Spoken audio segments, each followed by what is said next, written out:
Shalom, salam sejahtera bagimu Amang Inang dan keluarga.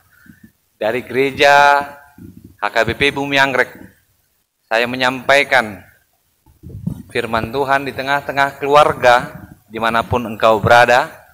Kiranya Tuhan menyertai kita. Kita berdoa. Damai sejahtera Allah yang melampaui segala akal, memelihara hati dan pikiranmu dalam Kristus Yesus Tuhan kita. Amin. Firman Tuhan di minggu hari ini tertulis di kitab Kejadian pasal 2 ayat 18 sampai 25. Dengarlah sabda Tuhan. Tuhan Allah berfirman, tidak baik kalau manusia itu seorang diri saja. Aku akan menjadikan penolong baginya yang sepadan dengan dia. Lalu Allah membentuk dari tanah segala binatang hutan dan segala burung di udara. Dibawanyalah semuanya kepada manusia itu untuk melihat bagaimana ia menamainya, dan seperti nama yang diberikan manusia itu kepada tiap-tiap makhluk yang hidup. Demikianlah nanti nama makhluk itu. Manusia itu memberi nama kepada segala ternak, kepada burung-burung di udara, dan kepada segala binatang di hutan. Tetapi baginya sendiri ia tidak menjumpai penolong yang sepadan dengan dia.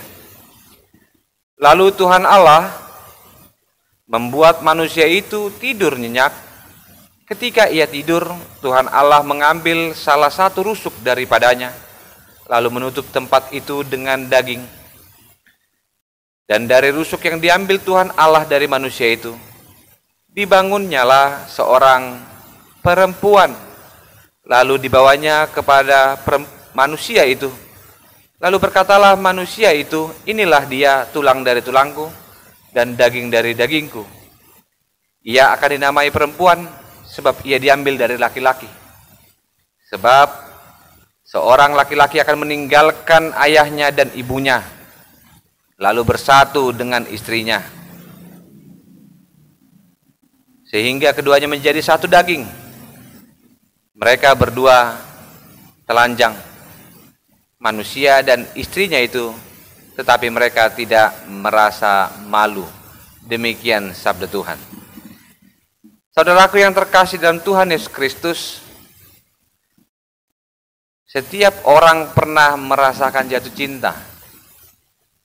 Jatuh cinta adalah sebuah proses di mana ia menemukan yang berbeda namun menarik dan berharap melengkapi hidup. Jatuh cinta adalah sebuah proses pengenalan dan pemaknaan dan akhirnya dinamai. Sebuah perasaan yang berbeda ketika seseorang melihat kembali bahwa cintalah yang membuat seseorang semakin menemukan gairah untuk hidup. Saudaraku yang terkasih dalam Tuhan Yesus Kristus, seorang pernah mengatakan bahwa pada abad 21 kita ditandai dengan kebangkitan yang namanya kesadaran manusia secara pribadi. Kesadaran di mana ada kebebasan menentukan apa yang baik baginya, dan kesadaran untuk melepaskan dari ketergantungan yang membatasi kebebasannya. Dan seseorang akhirnya memaknai bahwa semakin orang menyadari dirinya, semakin ia mengenal autentisitas dari panggilannya sebagai manusia. Namun keaslian manusia dalam autentisitasnya menemukan perlawanan terhadap yang disebut dengan otoritas. Manusia mengenal dirinya, namun berlawanan dengan tradisi-tradisi yang sedang berkembang di zamannya dan di masyarakat. Autentisitas menjadi sebuah perbandingan dengan yang dinamakan otoritas. Allah memanggil kita dalam sebuah keaslian bahwa manusia diciptakan untuk melakukan sebuah pekerjaan. Pekerjaan menata, merawat, namun menumbuh kembangkan hanya berasal dari Tuhan.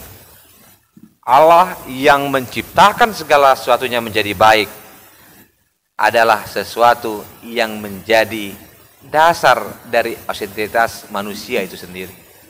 Saudaraku yang terkasih, ada sebuah pandangan secara tradisi yang melihat adanya perbedaan laki-laki dan perempuan. Laki-laki lebih tinggi daripada perempuan. Laki-laki lebih besar daripada perempuan. Namun keduanya adalah satu di tengah-tengah kehidupan masyarakat. Namun otoritas yang sedang berkembang membuat kita semakin tidak menyadari otentitas aslinya. Keaslian kita adalah makhluk ciptaan Tuhan yang sempurna. Ternyata membuat kita bersaing. Mana yang lebih tinggi, mana yang lebih rendah. Dan hal inilah yang dikembangkan dalam diskusi-diskusi gender. Bahwa manusia adalah berelasi dengan manusia yang lain. Saudaraku yang terkasih dalam Tuhan Yesus Kristus. Pada suatu hari, ada seorang membeli furniture. Dia membeli perlengkapan perabotan rumah tangga. Kebetulan dia membeli sebuah meja di mana dia harus menata ulang, merakit ulang dari bentuk yang sudah diberikan. Ketika dia memasang kayu yang satu, kayu yang lain, dia menggunakan baut untuk menyatukan kayu yang satu dengan yang lain. Pada akhirnya bentuk yang diharapkan dengan aslinya tidak sama. Bentuknya berubah. Dan akhirnya seorang mengatakan, saya butuh buku panduan. Hal yang samalah dalam tengah-tengah keluarga ketika kita ingin membangun sebuah keluarga yang benar-benar mengasihi dan mengenal Tuhan, mengenal keaslian ciptaan Tuhan yang begitu berharga, kita menemukan sebuah firman Tuhan yang menata kembali, mengingatkan kembali bahwa adanya hubungan harmonis antara laki-laki dan perempuan, di mana keduanya saling melengkapi. Laki-laki membutuhkan perempuan, perempuan membutuhkan laki-laki. Firman Tuhan mengatakan, lalu Tuhan membuat manusia itu tidur nyenyak. Ketika ia tidur, Allah mengambil salah satu rusuk daripadanya, lalu menutup tempat itu dengan daging. Ketidaktahuan dari Adam, ternyata disitulah Allah menempatkan Hawa. Ketidaktahuan kita untuk memahami pergumulan dan keterbatasan kita, ternyata Allah mempersiapkan perempuan sebagai relasi yang begitu sempurna dan begitu ajaib di tengah-tengah kita. Bagaimana perasaanmu, Amang Inang, terhadap hubungan keluarga, terhadap pandangan anak laki-laki, anak perempuan? Bagaimana pandanganmu untuk melihat relasimu dalam sebuah pelayanan antara laki-laki dan perempuan, ama dan inang? Kita memiliki perbedaan dan keunikan. Keunikan yang harus disyukuri, keunikan yang harus dimaknai. Bagian kedua, Tuhan memulai konsep penciptaan dengan sebuah inisiatif. Allah yang memulai, Allah yang mengenal, dan Allah yang menghidupi. Allah yang memulai penciptaan adalah Allah yang begitu mengenal ciptaannya. Dia begitu mengasihi kita dan mengenal bahwa setiap perubahan, setiap perkembangan, setiap perbedaan adalah kekayaan yang perlu kita nikmati. Dulu mungkin kita adalah orang-orang yang bebas ketika muda. Seorang yang sudah berkeluarga mungkin agak terbatas. Namun tidak membatasi karya Tuhan. Tidak membatasi cara Tuhan untuk berproses dalam diri. Hanya diminta untuk menempatkan posisi kembali bahwa Allah menciptakan pendamping di tengah-tengah keluargamu. Bagaimana kabar keluargamu hari ini? Apakah masih menjadi keluarga yang baik untuk berbicara? Keluarga yang baik untuk melihat masa depan yang penuh harapan? Firman Tuhan sekali lagi menitik beratkan pada sebuah Allah yang berinisiatif, Allah yang menghidupi, dan Allah pula yang memberkatimu. Konsep inilah yang ingin ditekankan juga dalam pernikahan-pernikahan Kristen. Bahwa pernikahan adalah sebuah janji manusia. Namun inisiatif untuk memberkati adalah inisiatif Allah. Manusia tak mampu membatasi itu. Manusia tidak mampu memahami ketika dia bermasalah, ketika dia bergumul, dan akhirnya bergeser pada situasi COVID-19. Manusia kehilangan semangat untuk saling menghargai. Manusia mulai luntur untuk mencintai. Manusia kehilangan rasa syukur atas keluarga yang dimiliki. Saudaraku yang terkasih, firman Tuhan mengingatkan kita, menggugah hati dan pikiran. Kalau Allah melihat kesepadanan antar laki-laki dan perempuan, melihat kesetaraan, keseimbangan, kesamaan, bukan berarti sama tinggi, sama rendah, bukan sama-sama duduk, sama-sama berdiri, sama-sama berjalan. Namun keduanya selayaknya hidup saling melengkapi, hidup saling menasihati, hidup saling menatap pengharapan itu. Saudaraku yang terkasih, banyak orang sekarang mulai meninggalkan sebuah tradisi. Tradisi yang umum yang kita lihat adalah orang Batak mulai suka berjalan-jalan. Jalan sendiri, makan sendiri, bahkan berdoa pun terkadang sendiri. Beribadah ke gereja pun sendiri. Bukan hanya itu. Doanya pun sendiri-sendiri, akhirnya yang satu berdoa yang lain berdoa yang lain. Tidak sinkron. Kita ditempatkan Tuhan di tengah-tengah keluarga, dalam gereja, bangsa dan negara, memiliki peran masing-masing.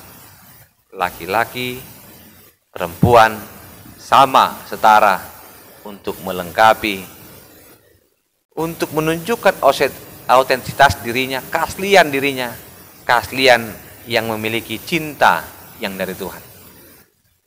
Kalau kita mengatakan bagaimana prinsip cinta dalam hubungan laki-laki dan perempuan, Adam dan Hawa, cinta itu bukan cinta yang memberi, bukan cinta yang hanya memberikan pujian, bukan cinta yang hanya ingin dilengkapi, namun cinta yang mendasar adalah ketika Allah yang adalah Raja Gereja memberi kesempatan kita untuk dipulihkan, diselamatkan, dan pengorbanan Kristuslah yang menjadi bukti cinta.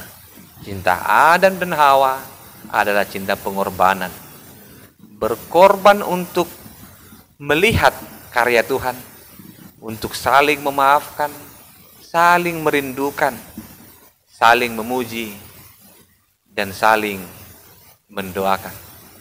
Pada suatu hari saya melihat dan saya membaca sebuah tulisan yang pernah dituliskan oleh seorang penulis namanya Andar Ismail. Dia mengatakan bahwa manusia memiliki cinta terhadap dirinya. Namun cinta ini bergeser ketika dia tidak merasakan dia memiliki cinta. Andar Ismail mengatakan begini: jika kita mencintai seseorang atau sesuatu, kita menjadi seperti tergila-gila atau menjadi orang gila, sehingga agak kurang waras. Orang yang mencintai akan kehilangan rasa logis atau rasional. Dia akan melakukan sesuatu di luar dari kebiasaan, di luar dari logikanya. Dia akan berlari untuk mencari pasangannya. Namun di sisi lain, orang gila pun memiliki hal yang sama. Gila karena kehilangan kewarasannya. Gila karena begitu mencintai sesuatu dan akhirnya meninggalkan yang lain. Hal yang samalah ketika kita mencintai pasangan. Kita menjadi tidak waras dan tidak selalu harus menggunakan rasio untuk menilai, menimbang, bahkan melakukan sesuatu. Pengorbananlah yang menjadi cinta terbesar. Pengakuan terhadap pasangan bahwa dia berbeda. Pengakuan terhadap orang di sekeliling kita berbeda. Pelayanan di gereja, laki-laki dan perempuan mereka berbeda. Kita semua berbeda. Namun kita satu dalam cinta, di mana pengorbanan Kristus adalah dasar dari cinta autentitas itu. Bagian terakhir, ketika Adam mencari pasangannya, dia melihat tak ada yang serupa. Dia melihat kawanan hewan tak serupa. Dia melihat yang lain tak sama. Dia merindukan. Allah membuat segala sesuatu berubah ketika dia tertidur dan berharap dalam doanya. Allah mengetahui yang terbaik. Mungkin masih ada jemaat kita yang merindukan jodoh sampai hari ini. Jodoh yang kau impikan, jodoh yang kita harapkan, bahkan jodoh yang diharapkan orang tua sekalipun adalah yang terbaik. Yang terbaik adalah ketika mengikut sertakan Allah dalam harapan itu. Allah yang memberi, Allah yang menemukan. Namun Adam harus mencari. Ketika dia melihat Hawa, dia katakan, bone is my bone, flesh of my flesh. Inilah darah dari darahku, daging dari daging. Kita melihat bahwa sebuah kesempatan untuk merasakan kebaikan Tuhan perlu dicari, ditemukan, disyukuri, dan dihargai. Penghargaan kita terbesar adalah mari saling berkorban. Pengorbanan untuk selalu menemukan cinta Allah, menemukan kebaikan Allah, dan berbagi kesaksian hidup kepada anak-anak dan keluarga. Dan biarlah gereja Tuhan HKBP Bumi Anggrek ini adalah gereja yang benar-benar begitu mencintai kebaikan Allah dan mau saling bekerja sama untuk kemuliaan Allah tengah-tengah gereja ini. Selamat hari Minggu, selamat merayakan cinta Tuhan, dan temukanlah bahwa istrimu, suamimu, anak-anakmu adalah bagian dari ciptaan Tuhan yang sempurna di dunia dan di gereja ini. Amin. Kita berdoa. Tuhan Yesus Kristus, kami mengucap syukur untuk setiap karya Tuhan, karya penciptaan yang begitu sempurna. Kami menemukan keaslian diri kami, bahwa kami adalah ciptaan Tuhan yang dipanggil untuk merawat, menata, dan kami percaya pertumbuhan berasal dari Tuhan. Cinta yang dipupuk setiap harinya, cinta yang dipenuhi dengan pengorbanan, dan kami boleh berkorban karena Tuhan telah berkorban lebih dahulu. Kami mau belajar Tuhan untuk saling melengkapi, bahwa panggilan kami dalam kelemahan dan kelebihan, kiranya Tuhan yang memberkati, dan Tuhanlah yang memberikan kami kedamaian, keserasian, dan setiap orang boleh menjalankan perannya sebagai orang-orang yang dipakai Tuhan untuk melengkapi, untuk membantu pertumbuhan, dan pertumbuhan iman hanya berasal dari Tuhan. Terpujilah Kristus yang menyertai kami hari ini, melindungi dan memulihkan kami hari lepas hari. Amin.